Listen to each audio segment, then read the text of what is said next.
Hi everyone, your local hipster here to talk to you about the latest self-titled compilation from Travis Scott titled Jackboys. Not only is Jackboys the latest Travis Scott compilation, but it is also the name of a label run by Scott himself, aka Cactus Jack. Now, Jackboys is not just a compilation, but it also is supposed to showcase those on the Jackboys label. You have, of course, Travis Scott, you have Sheck West, you have Don Toliver, Luxury Tax, and Chase B, the DJ for Scott. Now, Travis was teasing this release, or a release, before the end of the year. And this came out just 4 days before 2020. So it made me kind of question, is this a compilation that's been worked on, or has this been rushed and put together? I was hoping for the former, but instead we got the latter. I have to mention a couple things before reviewing this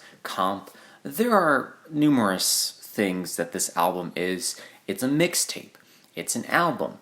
It's very short. It could be an EP. But I'm going to look at this as a compilation because that's what it says on Wikipedia. And every other source is differing, so whatever it is, it's whatever. It doesn't really matter extremely in this review because it's what's on this thing that matters. And is what's on this Jackboys compilation, album, mixtape, EP thing good? This is 7 tracks, 21 minutes of just very bland, run-of-the-mill, generic trap. As always, you have Travis Scott crooning over some auto-tune on a good amount of these songs. And then you have Don Toliver and Sheck West showcasing their ability to rap. There are a couple highlights on this compilation. They're not songs, but they're moments within songs. The chorus on Gang Gang is actually pretty catchy. It has this psychedelic vibe to it. And I think the Pop Smoke feature on the song Gotti is really interesting too. I love his raspy delivery. But other than those moments, I think this album really ranges from mediocre trap music to generic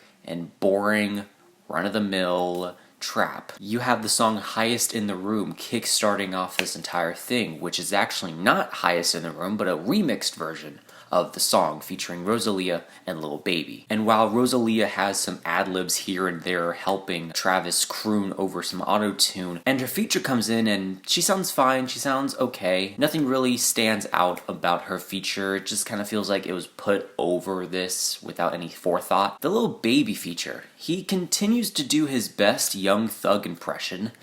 And that's kind of like a backhanded compliment because while I think his delivery is not bad on this track, it's easily mistakable for Young Thug. It's easily mistakable. So why listen to him when you can listen to Young Thug? Speaking of, Young Thug is on this project and he doesn't sound that good. And I had to double check. Is this Young Thug who's like singing on this track?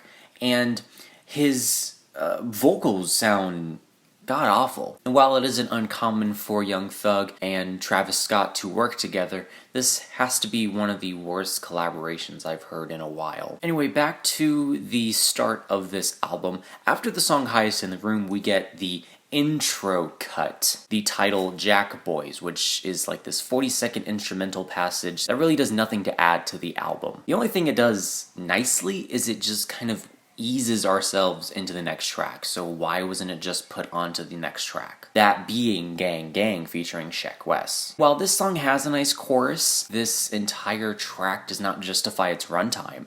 The verses are boring. The instrumental in this song, for the most part, doesn't really have any bite, any flair to it. This track is about 4 minutes long, and it goes on for just way too long. This could have been easily cut down. And it feels like what Travis was trying to do is elongate this project to make it as long as possible. You also have the 4-minute cut What to Do featuring Don Toliver, which is, again, unnecessarily long, and could have been easily cut down to about 3 minutes. The song Had Enough is alright. Don Toliver delivers a good verse, and Quavo and Offset deliver a good verse. I mean, it's mediocre, it's bland. There's nothing really stand out about this track either, so I'm just gonna kind of move past it. I talked about Out West already, but I'll talk about it again. This song's actually pretty short at 2 minutes, and while I think 2 minutes is a good runtime for this track, I think the material on this song is just plain cringy. Young Thug's inflection on this song is just almost unbearable to listen to. I can't even listen to the song because it can just be downright annoying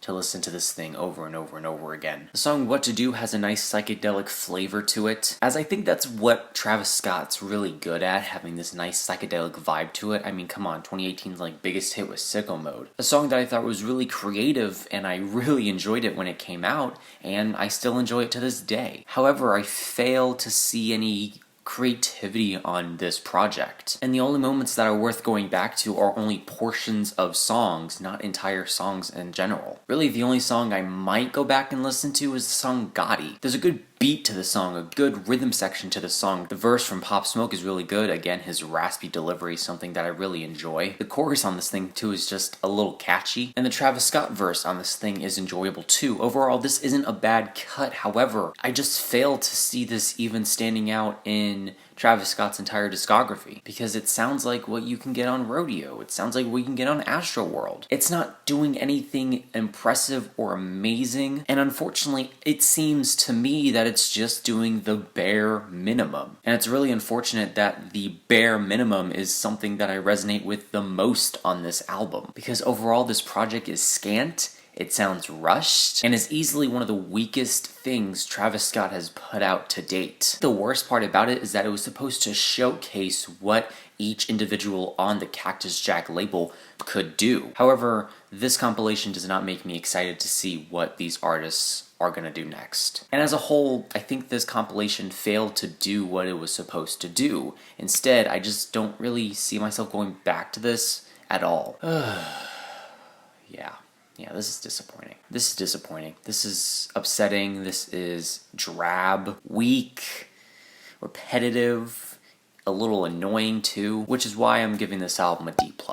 It's nothing redeemable. There's nothing really to go back to on this thing. And overall, it's just a disappointing release. A disappointing release. C'est la vie. Thank you so much for watching. I hope you enjoyed. Let me know your thoughts and opinions on this album compilation mixtape thing down below. Let me know what albums you want me to review next, and that is it. Leave a like, comment, share, do whatever you want. Let me know how I can improve future videos down below, and remember, this is only my opinion because music is subjective.